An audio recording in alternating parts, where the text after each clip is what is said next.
Right. Shh. So welcome back. This time we'll be looking at Nai Hanchi. Helping me will be Sensei Kerry Moore. And I'm sure we'll see an appearance of Simon come on and help us out at certain points. So hope you enjoy it. Again, always say, if your instructor doesn't like this, then carry on doing what the instructor says. Yeah. Nai Hanchi, where do we begin? At the beginning, I suppose. But this one's quite difficult. I call it the iceberg. There's this little bit at the top, but underneath it, there's a lot to learn in Nai Hanchi. Originally thought, where does it place itself within the Wado world?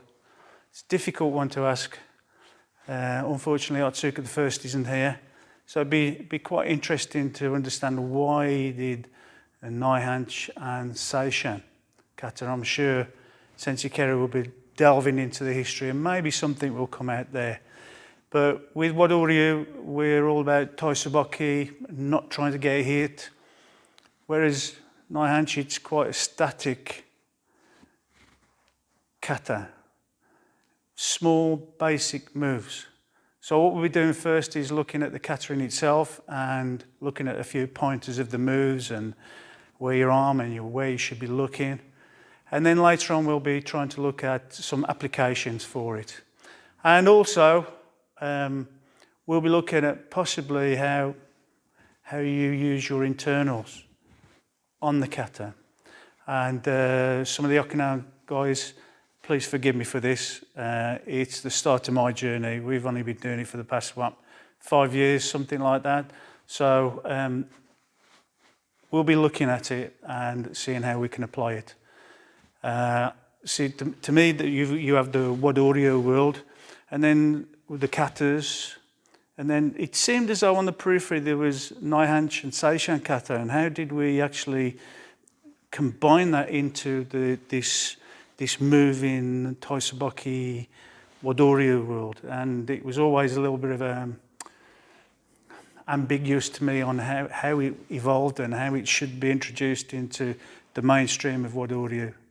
So obviously you cannot practice Seishan unless you know Nai Hanchi, because you have the basic set principles there that go into your Tate Seishan and your Yoko Seishan, especially at the beginning of Seishan kata. And then we get free with the second part of Seishan. But that will be another program. So I'm sure there'll be a lot more talking with Nai Hanchi kata than actually the moves and the applications. So yeah, be quite an interesting kata. Yeah, I'm just starting to learn it after all these years. So please bear with us. Wish. Nai Hanchi.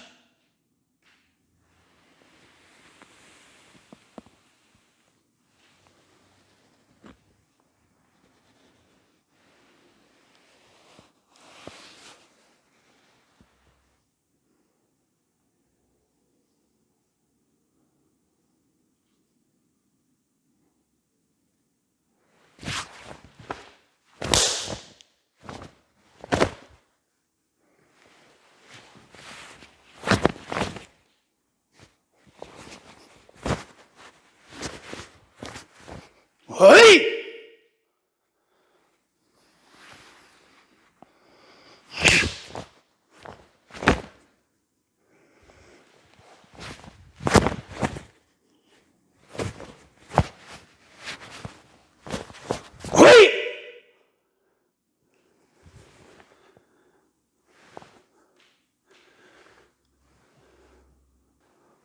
Okay, those who've looked really close, as you can see, I'm struggling with up and down, especially on this one. I injured my knee, right knee, and then a few weeks ago I tripped up and fell on my hip. So this hip's not too good either.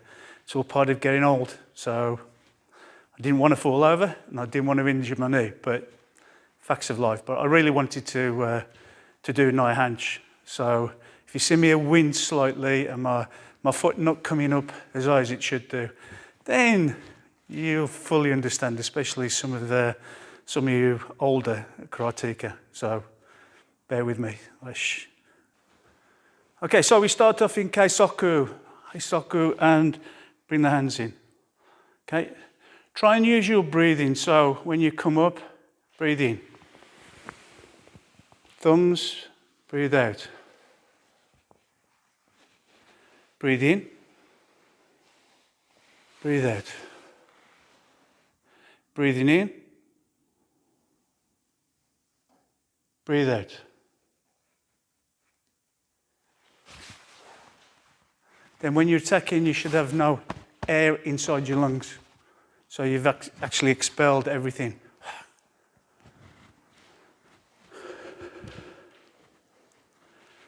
Okay, so when you come up, over, back and down. This explains why you have your left hand on top, right hand inside, so that when you come back, you end up with the same as when you started. Exactly the same when you do Kushanku. So when you do Kushanku, it's purely because of Naihanchi. Looking is a very important part of the kata. It sort of shows the direction of where the attack's coming from. So the first one is looking right the way over here.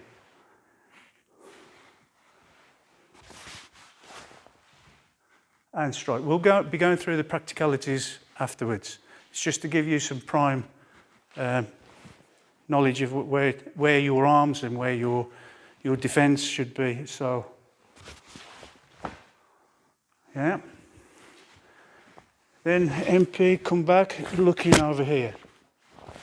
Then you follow that to straight. Then you look to your left. Comes up, look to your right. Up and defend. Drops, you look to the left, double strike. And then it's the same again, but opposite direction. So your viewing is quite important to the kata. When you go into Naihanchi stance, you need to be thinking of equilateral triangle. Here. It's important that your feet are flat, not up on sokoto, not on the edges, but your feet are spread out. So it's like a big footprint. So you're trying to drop your arches of your feet down onto. Next part is to the width is controlled purely because of dropping your knee down. And you should have a fist and a half in between. So if I can use Sensei Keri, my knees aren't so good, so. So if you take Naihanchi, yeah, if you drop this knee down, you should have a fist and a half. So once more, drop down, it's just fist and a half. So that sets your width. So thank you, Keri.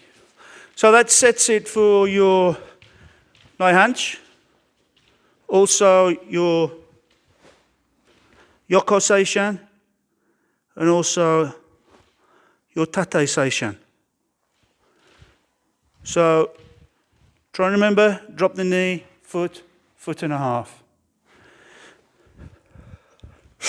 Your feet should be pointing in to the center of the equilateral triangle, or the apex, here. Then you drop your knees. Some styles call this teki. This kata called teki. Shodan, teki nidan. Teki means horse. So you can imagine feet in the stirrups, knees drop down. And when you're using your hands, you would steer the horse by your knees. So knees play an important part of this Naihanchi dachi. Then you drop your weight down to actually the centroid of the triangle. Yeah, so if you took midway here, drew a line through, same here, midpoint through, and then same here, midway through. And you'll end up with a centroid, which is usually 1/3, 2/3 of the equilateral triangle. So you try and drop your weight down to this centroid.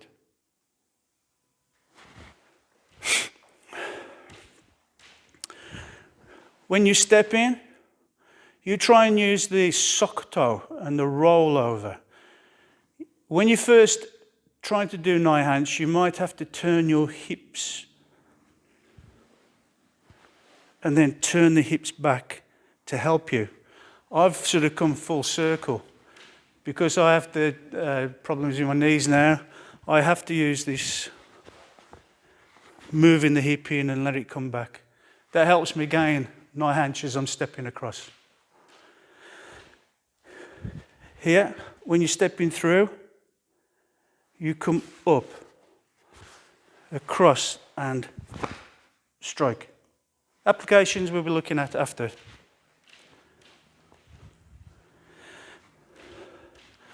When you bring the arms up, try not to do this. Seen so many people do this. Yeah, just let it be like a lattice. So this is dropping and your elbows go out just to accommodate it. And as it drops down, it comes back in again.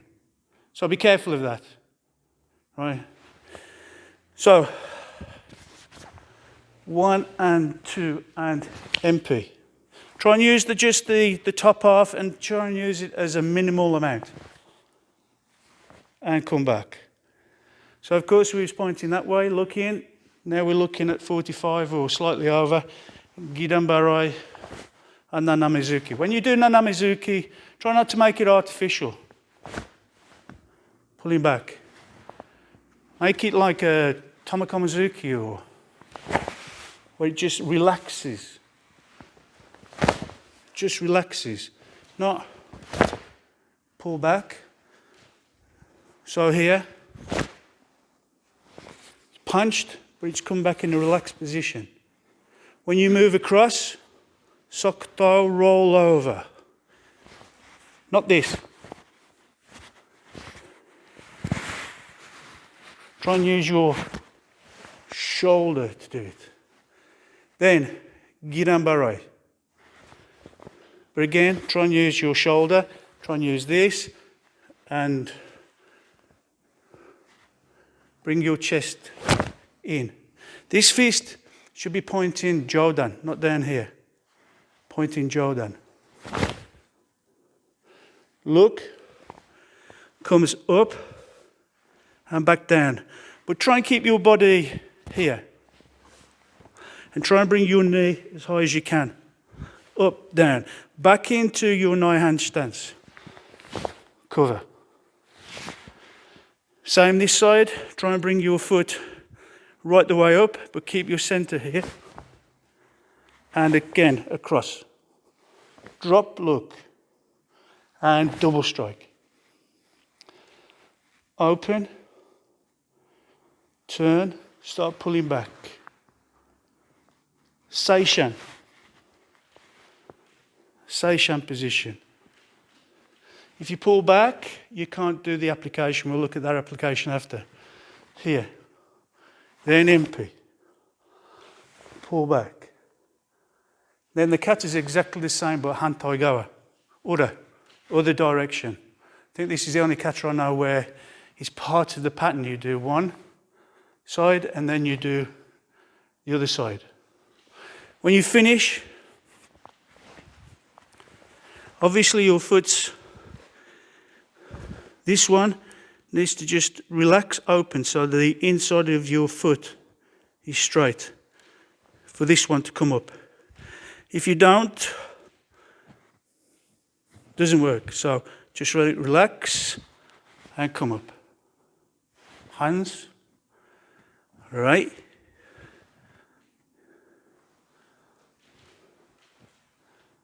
Wish. So we'll look at the karate interpretations. These are just general interpretation, not anything set in stone. So we're looking at this first, very, very basic So, we'll look at Junzuki first. So, here, the move. 1, 2, cover. Then, shito. Try it on the other side, same. And strike. Try it with Gakuzuki as well. Should be working for both. So if you try the Jun again or the Gaku, it doesn't matter. 1, then MP. So it's very basic, just strike and MP. Now we look at 45 degrees, because after this, we look in here. So from there, it is Maegeri comes in and blocks down. And Nanamizuki. So keep with them. Yeah, it doesn't matter, it should be working with both. Try the other side. 1, 2. Again. 1, 2. Don't pull it back. 1, 2. So keep it here for still facing, still looking at this side. Okay. So 1, 2, across to move out the way, and Jodan. Yeah? Steps back and punches in again, Gidan Barai. Then Yuraken. Okay. Yeah? Ashibarai, Jodan. Can use this to push. Other side, up, down, and across. So, if we invite Simon. Ready? 1, 2, 1, 2, drop. Sa!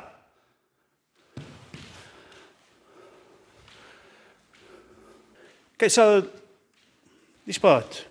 1, 2, 3, and chest. And through.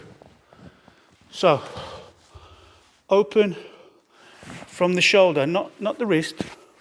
Here. Then, to get free. Again.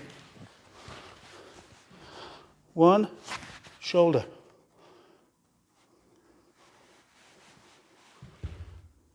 If you want to on practice, you can actually take the wrist. But on the kata, yeah, open, turn from the shoulder, pull the chest, then free off the grab. So 1 from the shoulder, not the wrist, not the elbow or the wrist, but from here. Yeah, MP, drop. And then the rest of the kata is Hantaigawa, opposite direction. So, same applications. Wish. So the next part on Naihanchi to do is to look at trying to use your internals. We in Wado, we use a lot of taisabaki, moving around. But how about the times when you can't do that moving around? You need to put your suit of armour on. What do you mean by that? A stable stance. Drop down, you can't go anymore. Then apply your buttocks. So you push forward. That leaves the top relaxed. Now to set the top. If you roll the shoulders forward, all you do is engage the top part of your body. If you roll the shoulders back, you then join up the top with the bottom and flattening your back. So that joins up this suit of armour. But it should leave your arms relatively relatively loose. They're not tensed in any way. So basically it's lowering, flattening your back with the hip pointing forward, pushing forward, shoulders down, using your lats, but your arms are free. So you've set your body. The only thing you can't tense is groin in your head, unfortunately. So it has to be a compromise somewhere. So how do we know that we can use those? So if I can use Sensei-keri.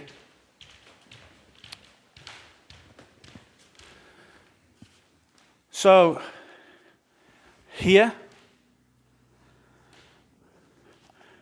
try and use drop in, into a high hunch, drop in, straighten the back, roll in and up.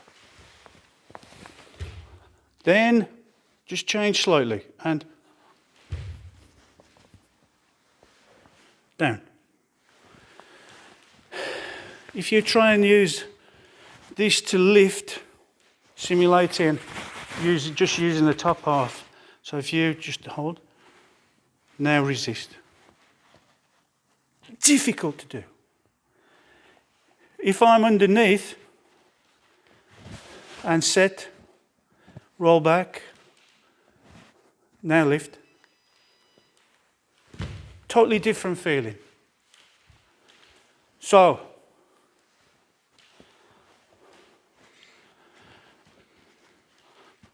bend, through, roll, up.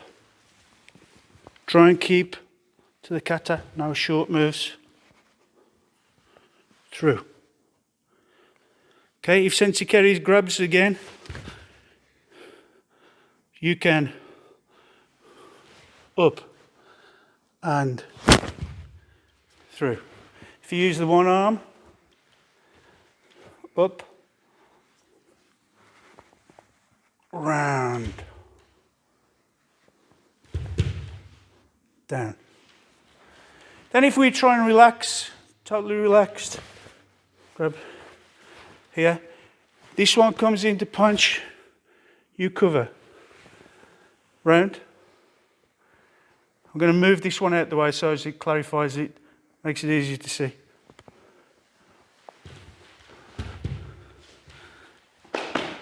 And then drop. So try two different ways. Try and get your stance good, your drop in, your back in, your lats using the low part of your torso, and come up. Make sure you are doing the kata, no shortcuts. Up and down. Very difficult to use when you're doing the kata go-nash, but try and think when you start, free off, get back into it.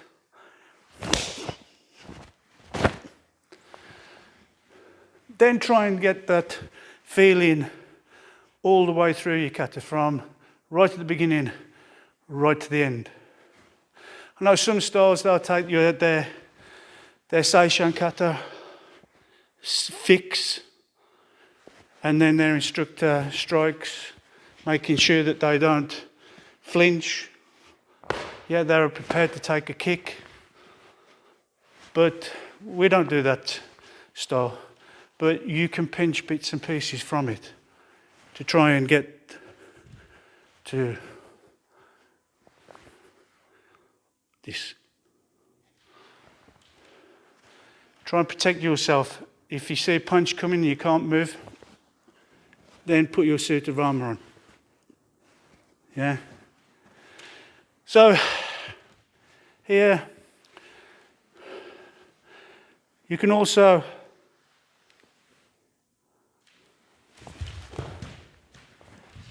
use your hand, both hands if you want. Just use the one.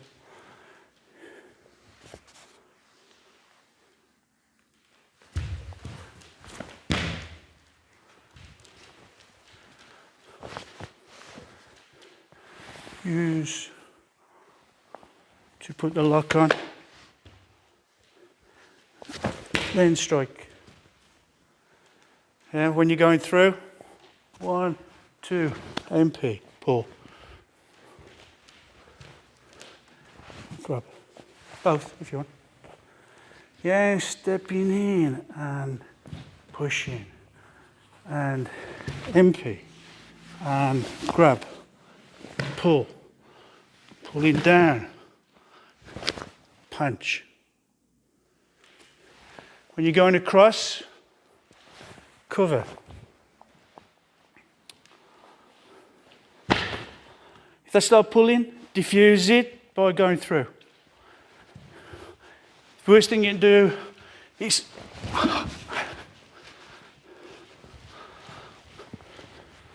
so go through with them, stay, strike. Yeah. MP. Grab, pull, down, and gaku. Nana Mizuki to the head. Yeah, once more. 1 and 2, 3, 4, 5, 6. So move out the way, cover. Giranbarai, Yuraken. Yeah, move out the way. Grab.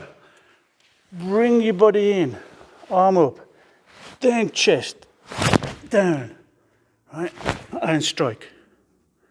Yeah, move across, grab, chest in, Giranbarai, and Yuraken. Covering, and out.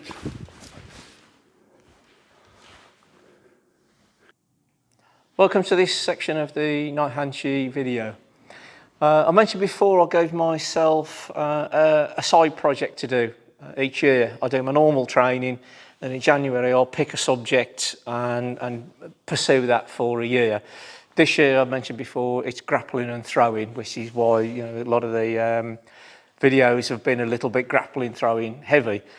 But my last year's project was Naihanchi. And I've always had a fascination with this odd little kata that goes sideways and has so few moves. But very, very senior and hugely respected martial artists have sort of described it in unbelievable terms. The most ferocious karate fighter in history, allegedly, was Choki Motobu. And his famous statement is, karate begins with Naihanchi, karate ends with Naihanchi. He said he only knew Naihanchi, which isn't true, he knew other katas, but he said the only one that never let him down in a real fight was Naihanchi. The other ones had the uses, but Naihanchi every time. Asuka I, who created Wado, he roughly said something along the lines, there is something deeply profound about Naihanchi, and it would take more than one lifetime to fully understand it. So if these two legendary karate masters are sort of saying, well, it begins and ends with it, and you would need more than one lifetime to understand it, least I can do is throw a year at it. So I did. And I took it from the perspective is I wanted to speak to and communicate with and study everything and all the different styles and their interpretations of what Naihanchi was about. And it seems that the original version of Naihanchi didn't use hip rotation. And speaking to a Shorin-ryu senior grade, he was saying that the whole idea of Naihanchi is to teach you about centres of gravity. So typically if you talk about the body, the centre of gravity of the body is the hara. So, instructors always telling you to move from the hara, move from the middle. But everywhere else has its own centre of gravity. So the torso would be around this line. Your arm, the centre of gravity, would be your elbow. And this Shorin-ryu senior grade was telling me the whole point is to teach you about centres of gravity. So the punching techniques are creating power through centrifugal force by moving the centre of gravity. And this was why the old Okinawan schools, you would do Naihanchi non-stop and nothing else for 3 years minimum, sometimes 5 years.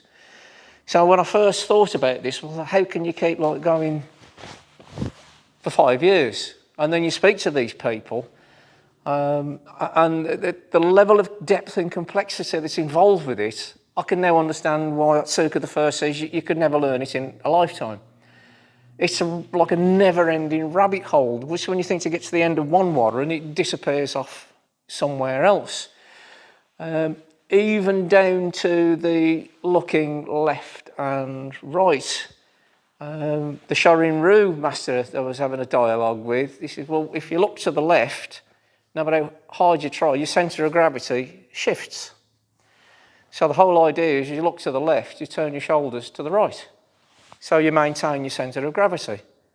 And as Sensei mentioned in his demonstration, the body's turned slightly, out you go.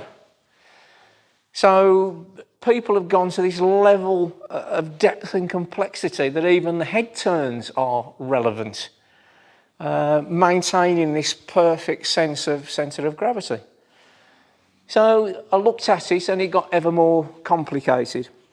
But fundamentally, it seems that Naihanchi was brought into the karate lexicon by our old friend Matsumura. We've discovered Matsumura previously. He learned Koshanku from the Chinese official, and he fought with the Chinese sailor called Chinto and encoded Chinto's fighting system into that kata. Matsumura was the one who brought Naihanchi into Okinawa. There is an old Chinese Kung Fu kata called Ni Fang Shi, which in the local Chinese dialect is pronounced No Hanchi, and that has this peculiar sideways aspect to it. So it seems that Matsumura went to China, learned Ni Fang Shi, and brought it back, and it's now what we know as Naihanchi. You hear different pronunciations of the name. Some call it Naihanchi, some call it Naifanchi, Naihanch, Naifanch.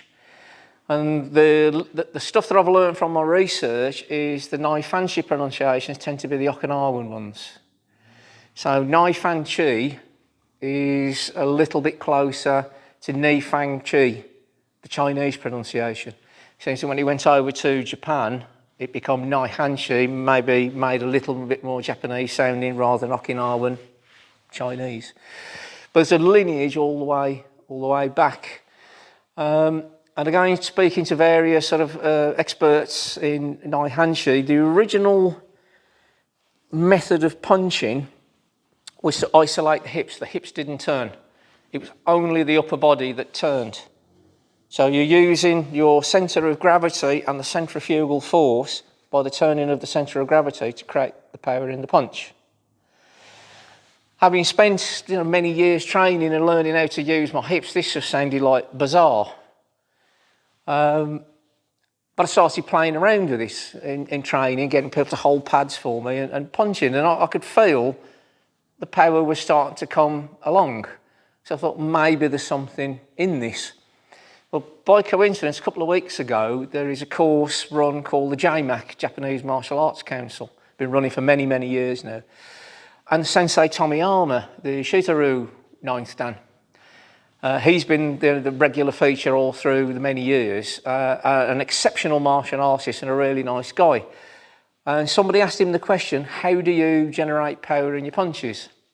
And he says, when I got to 70, I decided to give up working hard.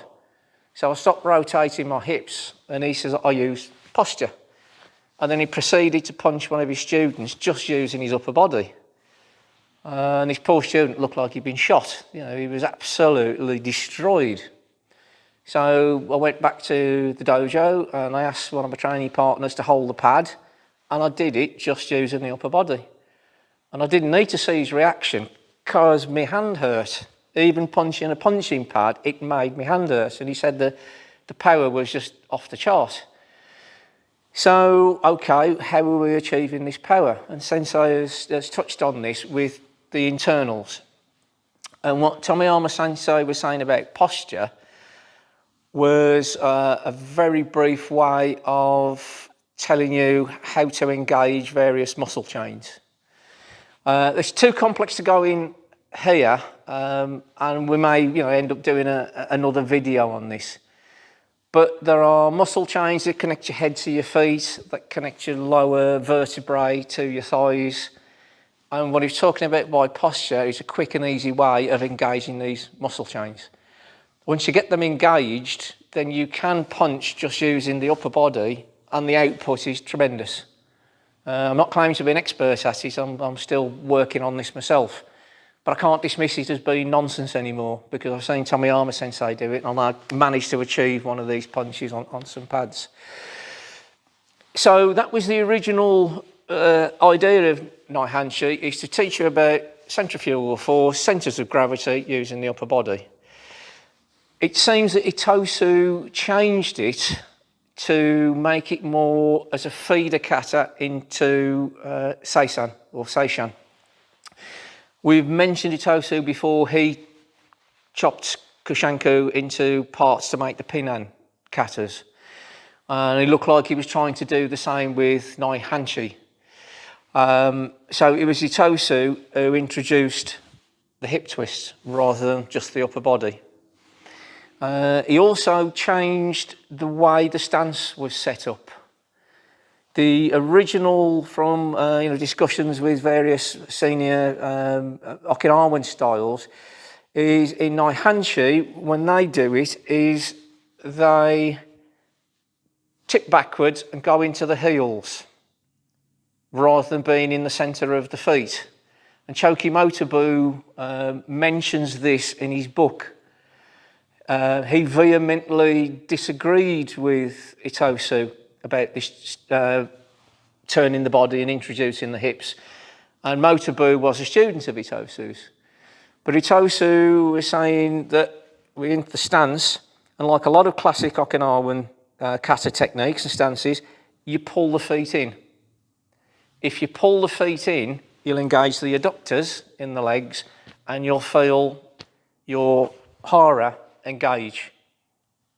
And the idea of this is the same in Seishan. You pull the feet in, squeeze as if you're trying to touch your ankles together, and all of a sudden your legs and your hara engage. So it seems Itosu was trying to do this as a feeder into Seishan. But Motobu disagreed. No, it's a separate entity. You should be on your heels, and he describes as you put tension into the small of your back. But if you take the stance and go into your heels, you feel the centre of the small of your back tense up. So to Motobu, who only ever used Naihanchi in fighting, this was the correct way to do it, and the upper body. So katas are living things, and they come and go and change, and you have to sort of look at it in the round. And this is my idea of a year's worth of study, was to find every aspect I could find and try and make some sense of what was going on. And there are further changes. The original upper body, Itosu's version with the hips. Kimura Sensei, the Shukakai master, he popularised the double hip. And this is a fantastic way of practicing it, because the hip goes back and then forwards. So because you're isolated in this stance, it gives you a chance to practice your double hip technique. Shinzato Sensei, Shorinryu 8th Dan, he does a triple hip. It's just staggering to behold. He starts the punch, then whips the hip back. And he's been doing it many years, and he does it at blinding speed, and it's actually quite scary. You can feel the power coming off your video screen. So he's gone completely off piste. He's now triple rotation. So it seems that people have sort of taken Naihanchi and turned it into whatever. It's a canvas, and they paint onto it whatever they feel fit. But there are some sort of, I think from my study, if this was your first kata and you studied it for 3 years, the idea of rooting into this, it makes a lot of sense. I mentioned in the Pinan katas, a video on body conditioning, nothing to do with karate, it was general physical training. And the first thing they said is get into a horse riding stance and stand there as long as you can. And you'll develop tremendous leg strength and lower section strength. So this is nothing to do with karate, nothing to do with martial arts, general fitness, standing, kibadachi as long as you can. So if you're spending 3 to 5 years doing this, you're going to develop some good leg strength. If you're teaching people to punch, you're not adding the complexity of having to get them into a zenkutsu and move through. They're standing on the spot. So if their elbows are kicking out or the wrist positions are bad, you can do this here. If you're teaching them to block, you can do this without having to worry about moving through stances. So I think if you're taking a beginner, trying to strengthen them up and trying to teach them basic techniques, Naihanchi would be a great way of doing it. And then you can get to the more complicated sections, centres of gravities, centrifugal force. So your 3 years suddenly doesn't sound a lot.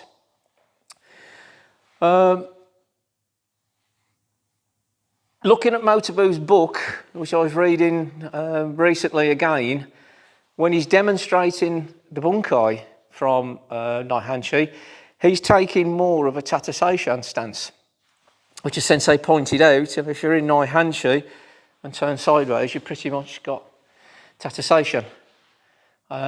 So he wasn't interpreting the kata purely as going sideways and doing everything in this stance. I think what he was trying to say is, we've learned how to set the frame, we've learned how to generate the energy, now I'm going to do the whole thing in a more practical stance. At least in Tata Seishan, you cover the groin in here, your groin's open to attack. But without being stuck in Naihanchi stance for 3 years and learning all these intricacies, you're never going to be able to replicate it in more practical terms. So I think a lot of sort of Naihanchi is just standing on the spot and learning basic techniques, but to an incredible level. So I think that is like a fundamental principle of Naihanchi. And that's why it was such a fundamental kata and practice for such a long time, because it's incredibly deep and complex. So we're going to have a look, a brief look, because for such a simple kata, there's a never-ending succession of potential bunkai.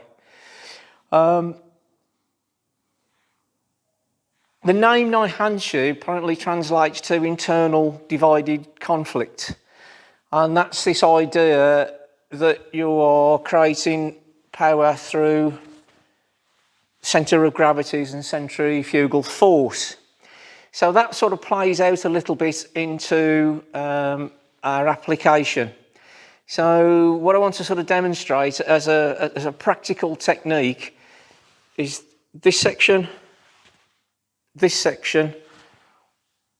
look in with the head, MP, this section from the beginning of the kata, and then this section. So hopefully you can see why Choki Motobu, the ferocious fighter, this was his #1 fighting kata. So I think statistically the #1 technique thrown in a street fight is a right hook. So the right hook comes in, boom, we deal with this, boom. So here's 2 sections of the kata. The look in with the head, we'll give him a West Bromwich welcome. MP. Smash his nose into your shoulder. And then to get rid of him, if we step back, it's from the beginning of the kata. So the simple techniques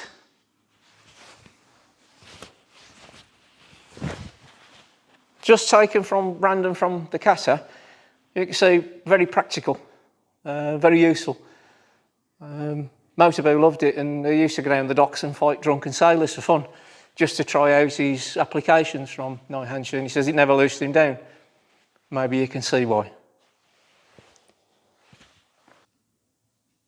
So I've drawn up a very brief family tree. People like Itosu and Motobu, they train with multiple senseis. So I've only included the people who are referenced regularly in these videos. And I've worked away down the family tree through the senseis who were very influential on Sensei Roger, Shimizu Sensei, Takamazawa Sensei. It's surprisingly a short journey back to Matsumura. Even Itosu, there are no photographs of Itosu, there are only drawings. So you see an image of him and you think it must have been forever ago. But it's very, very few generations. And we referenced Tomiyama Sensei and his punching technique. I put him in because he's come down a very similar line to the Wado tree. And he's even shorter, back to Matsumura. So hopefully at the end of the video we can pop the family tree up, you can have a look, and you suddenly work out why on a wet Wednesday afternoon you're standing in your pyjamas in Rowley Regis talking about people who only exist in cartoons.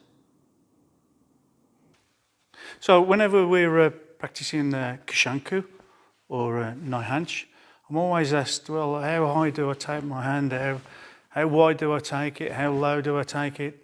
So it's a good point to think that Naihanchi, we do a lot of looking. So if you look forward, this is the height, width and depth that I recommend. Is if you look straight forward, you come up, and then you have something called the cone of vision. So when your hands start disappearing, that's your top. Then start going around the periphery of your cone of vision. Keep looking forward and bring them together. So you should see this cone, this circle. If you go like this and like this, you can't see your arms. So just to check it, keep looking, pick a point on the wall, come up until it starts disappearing, and that's the one extremity. Down to the other.